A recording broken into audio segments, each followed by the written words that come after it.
is cyberbullying, when you go on Facebook and they look ugly or they don't get enough likes on Facebook or Instagram. It's a big thing for the kids. They put a picture, no one likes it. Oh, they're in trouble. Right? They think no one likes it. What's the point in living? I'm going to take my life. We're seeing it, we're hearing it. It sounds very simple, it sounds very little, very infinitesimal. But for that child, it's a big thing for that child. And this is why we need to listen. I did a staff training, old school staff training, and I was telling them, any child that comes to you, I don't want to know. I need you to listen to that child. That's the first. No, do not ask any leading questions. Just sit back and listen. No matter how ridiculous it sounds, you need to listen. Because if we're not listening, we normalize a culture that says, you know what, I don't have to believe you, I don't have to listen. We need to listen first. And we need to reassure that child that we are going to do something about it. So I am challenging. When a child comes to you, right, you've got to listen to that child. Right? First thing before you go off with anything, children, can they be silly? Of course you know that. You've got children, I've got children. I teach, been teaching for 15 years, been in education 20 years, so I know.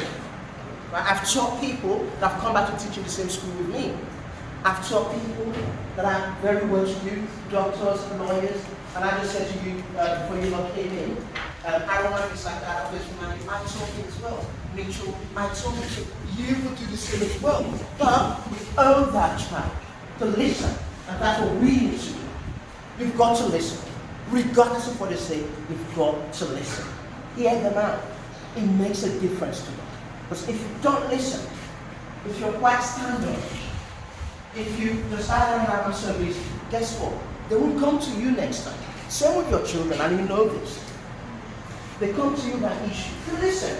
Sit down. If you don't have the time, to understand the time, say, you know what, right now, I'm teaching, training teachers right now, but why don't you meet 4 p.m. and then I've got time for you, and I can listen to you, and all your concerns. I'm not going to promise you that I can deal with it, but I will take you to the right people if I can't do it, right? But anyhow, so, what I'm going to ask you to do, in your packs, right? I want you, it doesn't have to be more than one sentence, from your opinion, what you think, what you've been doing, what do you think makes a good lesson? If I'm coming to observe you, right, why would I say this? You know what, I like that, that was brilliant. But when you go to other lessons and observe, what makes you think in your head? You stay for an hour in a classroom, because you can tell. You can tell when the kids are really enjoying it. You will enjoy it as well. Right? What makes you always, that was good. Or you go to some of the lesson, you're checking the time. That was awful. Right? One quick sentence, write down those are your packs to take away, by the way.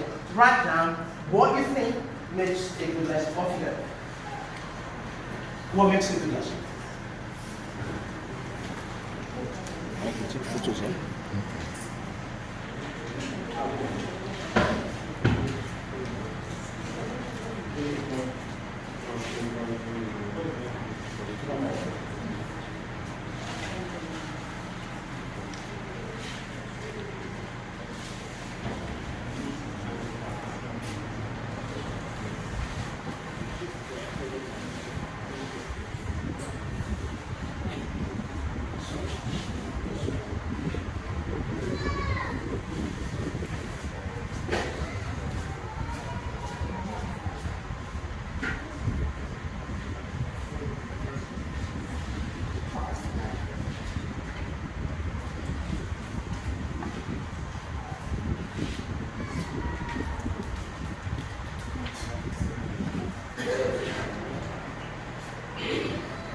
Okay, that should be your time, right? There's one little sentence. I'm not putting you under pressure, but we've got to inject a little place to what we're doing as well, okay? So listen guys, everything I'm doing, I want you to think I'm being really deliberate, right? So I'm not going to stand here and do all the talking. You don't want to do that as a teacher. You will burn out. You've got 5 lessons in a day.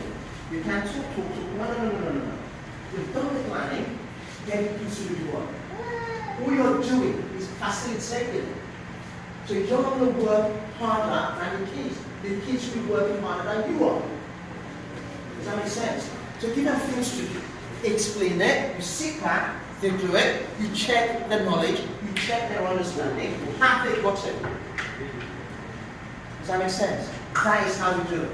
So you can't stand here in front of that child and talk to them. So it's going to be too much teacher talk. It's going to be very didactic. You don't want to be that. Even within the pedagogy, you don't want to do all the talk. You want to be able to make sure that, yes, you've taken the time to plan, there should be more. Guess what I say to people? Oh, somebody's got a grown up, oh, you're a teacher. You should, have lots of time on your hand. And I said to them, no, sir. Because if you were going to do a really good lesson, an outstanding lesson, something exceptional, for a 1 hour lesson, you would need 3 hours. Does that make any sense? That's what you would need. How are you going to spend the 3 hours? Tell me what you're going to do. What's your name, madam? What's your name? Good, sit down, don't stand. Don't be silly. What's your name? Right, what do you think that 3 hours you're going to spend doing? If you're not sure, guys, that's absolutely fine.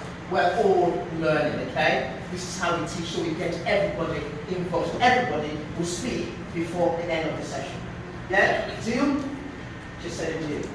What would you do? Can I repeat the question? Of course I can. It's a 1 hour lesson, but I said to you to do it properly, you will need 3 hours. What are you going to spend 3 hours doing for a 1 hour lesson? Fantastic, let's stop there. Well done. You do a proper lesson, all this stuff, me and my team, we're in the UK, we planned them. So I didn't just wake up, go on the plane, go here, and say, oh wow, I'm going to be learning this. It has to be planned. It takes some time to plan it. You're thinking about the curriculum, you're thinking about your scheme of work, you're thinking about the ability of the children, that's what we're going to learn today. In that class, do I have a high ability child? He's very capable, he's an A-star, and that over there is a D grade. But how do I plan it so Kelvin can access it? He's very smart, right? And I can plan it so I can break it down, scaffold it, so he also can get it. One class, where I'm teaching 2 people of different abilities. He's very capable, he's not very capable, he's middle ability, but I'm making sure that I meet his needs, I'm valued, and I meet his needs. So planning comes into it. We're going to spend roughly an hour to plan it. And then we're going to spend an hour delivering it, teaching it. And lastly, if you do it properly, you spend an hour feedbacking to the kids. How have they done? Checking whether they've done it properly. So if I say to Mary, I say, Mary, by the end of the session, I want you to be able to throw this up in this camp. Now, by the end of it all, Mary can't throw it up. She hasn't learned it. But if she's able to throw that up at the end, then Mary has actually learned it. Mary has internalized it. So it's not about, yeah, it's going to be fancy teaching, we're going to do this, we're going to do that. It's all about, has that child learned what's been taught? And how do you know if you're not really assessing that child, if you're not asking them questions? How can you check whether that child, how can I check whether Mary has learned it? I'm going to ask her to throw a chart. And that way I can see, she can demonstrate to me that she can actually do it. And then I can, you know what, yeah, she's got it. And if Brian can't do it, then Brian hasn't done it, he hasn't got it. Okay. And then maybe I need to go all in. It might be 1-to-1 with Brian, because the pace was too fast for Brian. And I might see him aside at some point, and maybe tell him, why don't you do it this way first? And just break it down so Brian can access it. And when he gets more confident, then he'll be able to do it. But yeah, Grace, go for it. Tell us, what makes a good lesson? What makes a good lesson? Tell me one thing from your opinion. What makes a good lesson? Yes. Well planned. Well planned objective. That's brilliant. Now I'm going to go back to you. How do you write your objectives? That's the age of the child. child should know at that point in time. For human. That's amazing. See, that's absolutely beautiful. That's brilliant. Okay? But what we're going to do is, in addition to that, I'm going to go through with you the lesson synthesis